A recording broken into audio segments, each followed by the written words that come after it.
Por que defendo que a independência do Brasil foi um erro? Opinião um pouco politicamente incorreta, né? Enfim. Bem, primeiro temos que entender como foi fundado Portugal, pois sem entender isso não é possível discutir sobre o Brasil, não é possível entender o Brasil. O Brasil é a Portugal de Além-Mar. É assim que éramos chamados, portugueses de Além-Mar. É assim que éramos conhecidos, porque nosso ethos, nossa identidade enquanto povo, os valores, os princípios, até mesmo metafísicos, teológicos que fundaram o Brasil, passam por Portugal. Bem, o território de Portugal, o território que é hoje Portugal, era dominado pelos suevos e os visigodos após a queda do Império Romano até o triste acontecimento que foi o domínio islâmico da Península Ibérica, que se concretizou ali na vitória na Batalha de Guadalete. Né? Ali se fundou um período de perseguição aos católicos, na chamada Al-Andalus, né? Ali na região do Califado em Portugal. Era chamada de Algarve Al-Andalus. Né? Um período negro da história da Península Ibérica. Isso que é verdade. Né? Você teve perseguições atrás de perseguições. E o Califado se expandiu, né? Bastante.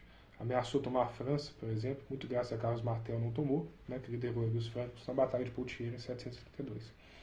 E na Península houve uma pequena resistência ali nas Astúrias, que resistiu ali bravamente e deu pontapé ali da Reconquista. Aí nós teremos a formação do Reino de Leão, terá a formação do Condado de Porto Calense. Né? Aí você vai ter ali a figura de Dom Afonso Henriques, que vai liderar Portugal ali contra os 5 reis mouros, e que tinham exércitos gigantescos, enormes. A batalha lusitana contra os muçulmanos, a tendência era os muçulmanos ganhar, olhando para uma lógica material. Era quase impossível vencer. O exército de Dom Afonso era muito pequeno se comparado aos mouros. E na véspera da batalha, o Dom Afonso avistou ali na parte oriental do céu, né, ali no resplendor, o sinal da cruz. Né? E diante daquela visão, ele se dirigiu ao Nosso Senhor Jesus Cristo, tendo avistado Nosso Senhor Jesus Cristo, e Cristo disse a seguinte mensagem para ele: né? Não apareci deste modo para acrescentar a tua fé, mas para fortalecer o teu coração nessa empreitada e fundar os princípios do teu reino em plena firmíssima. Né? Aí vai dizer lá, né, que eu sou o fundador e o destruidor dos impérios do mundo, e em ti, a sua geração, quero que funde para mim um reino onde meu nome será notificado a gentes e povos estranhos. Né? Para que seus descendentes conheçam de cuja mão recebem o reino, comprarás tuas armas do preço com que comprei o gênero humano, o daquele porque fui comprado dos judeus, e ficará este reino santificado, amado de mim pela pureza de fé e excelência da piedade. Enfim, isso aí vocês podem encontrar ali na crônica de Dom Afonso Henriques, do Antônio Brandão. Sim? E a vitória, assim foi prometida por Cristo a Dom Afonso Henriques, venceu ali incrivelmente o poderoso exército moro, e ele foi proclamado primeiro rei de Portugal, e o compromisso de Portugal estava ali: fundar para Cristo um reino em que fará o nome de Cristo anunciado a gentes estranhas, a povos estranhos. Sim. E Portugal, em sua história, manteve esse princípio, né? Esse princípio evangelizador, profundamente conectado às ordens. A própria Reconquista, que permitiu a existência de Portugal, teve o auxílio dos Templários, da Ordem de Santiago. Sim? Quando a Ordem dos Templários é fechada, por exemplo, né?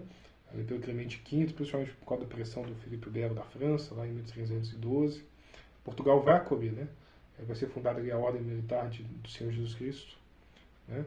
Se não me engano, pelo rei Diniz, né?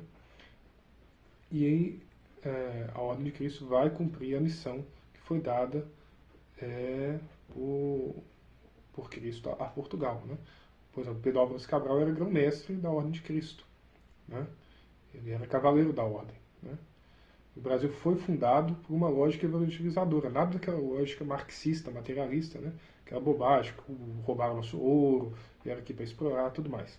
Primeiro que o ouro ajudou a construir a infraestrutura do Brasil, e para os índios aquelas especiarias que os portugueses tinham valido muito mais que o ouro. Né? Os cães para caça, né? Os espelhos. Aí você teve ainda a Companhia de Jesus, fundada pelo Santo Inácio de Loyola depois do Concílio de Trento, que foi importante para a evangelização e a catequização dos índios. Você teve os 7 povos das missões, a evangelização na Bahia. Os índios mantiveram boa parte da sua cultura, uma das características dos jesuítas é a aculturação. Né? Então manteve o Tupi-Guarani, manteve alguns aspectos da cultura junto com o catolicismo. Né? Foi excluído o antropofagismo e outras barbaridades. Mas foi com Pombal, né, que a maçonaria começou a colocar seus tentáculos ali. Né? e destruir o Império Português. Né? Pombal foi secretário de Estado ali no reinado de José I, por volta de 1750. Né? Ele era maçom, né? E ele fez o que a maçonaria sempre fez contra a igreja, né? Destruir a influência da igreja, perseguir as ordens católicas, concentrar poder no Estado, enfim. Pombal vai lá, expulsa os jesuítas do Brasil, implementou as caóticas aulas régias, que fracassaram completamente. O Brasil ficou sem um sistema educacional funcional até Vargas, vamos dizer assim. Tentou aqui o método Lancaster, que foi uma porcaria, né? Isso já na época do Império, do Brasil separado, né? Então, Pombal já foi um prelúdio da desgraça que a maçonaria faria em Portugal e, consequentemente, no Brasil. Mas o Brasil ainda estava lá, né, como Portugal, como província de Portugal. O Brasil era parte importante do Império Português. Né, e nós nos reconhecíamos como brasileiros. Né? É como, por exemplo, Porto Rico nos Estados Unidos. O porto-riquenho nos reconhece como americano. E o americano não reconhece o porto-riquenho como americano, é porto-riquenho. No Brasil não era assim. Quem nascia aqui era chamado de português, português de além mar.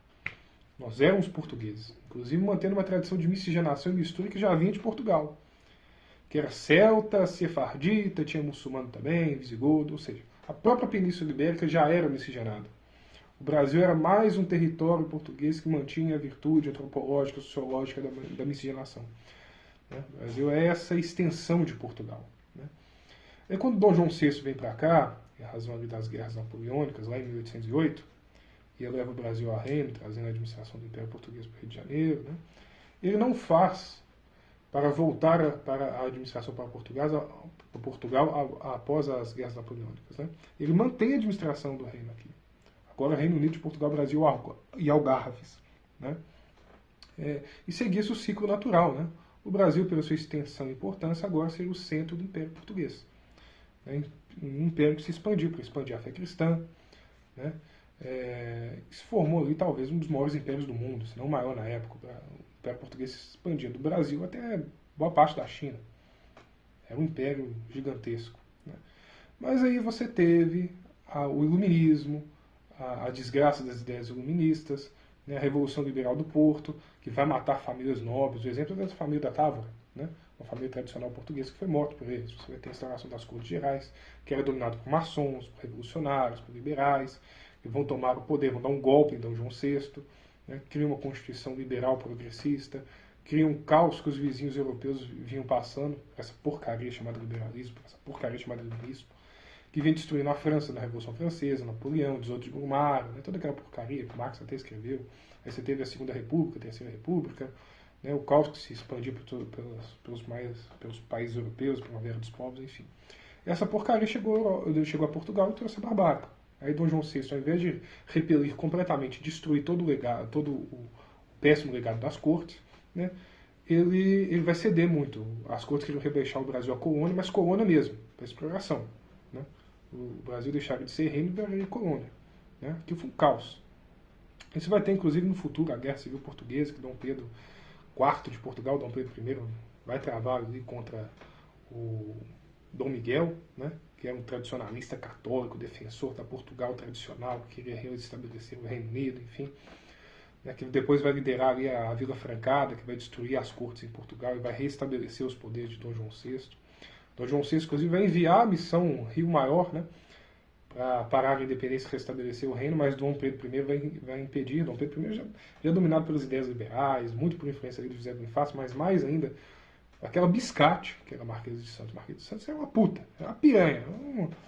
Era o oposto de Dona Leopoldina, né? Dos Habsburgo, católica, mulher decente, enfim. Né?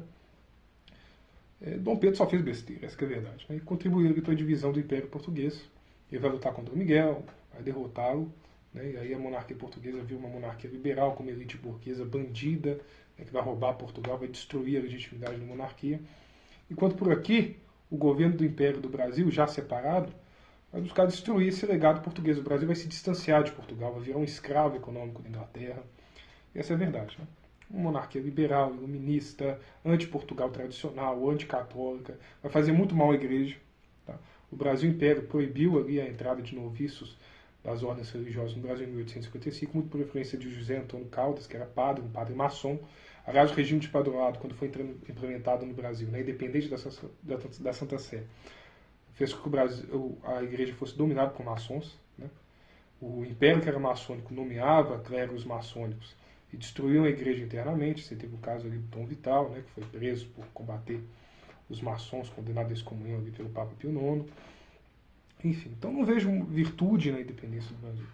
Separou o Brasil real do que ele é, que é Portugal, que é parte do Império Português. O português de Alemar. Hoje desprezamos o legado português, achamos que o Brasil nasceu em 1822, sendo que o Brasil nasceu com o Dom Manuel em 1500. Os heróis da pátria, que são São José de Anchieta e Padre Antônio Vieira, vieram do Brasil como Império Português. Né? O Brasil, fundado pela Ordem de Cristo, pelos herdeiros dos Templários, como parte do projeto evangelizador e missionário de Portugal, missão dada por Cristo a Portugal. Esqueçamos que éramos, antes do caos liberal, né, o centro político de poder de um dos maiores impérios do mundo. Né? Mantemos a cultura portuguesa, a questão da miscigenação. Portugal já era uma nação miscigenária, então a gente manteve essa característica de se miscigenar, dessa vez com os africanos, com os negros. Né? Por isso eu não vejo a independência como positiva. Se me pergunta, por exemplo, se eu sou nacionalista, eu digo, eu sou nacionalista do Reino Unido, de Portugal, Brasil, Algarves. Deles, eu sou nacionalista de fato.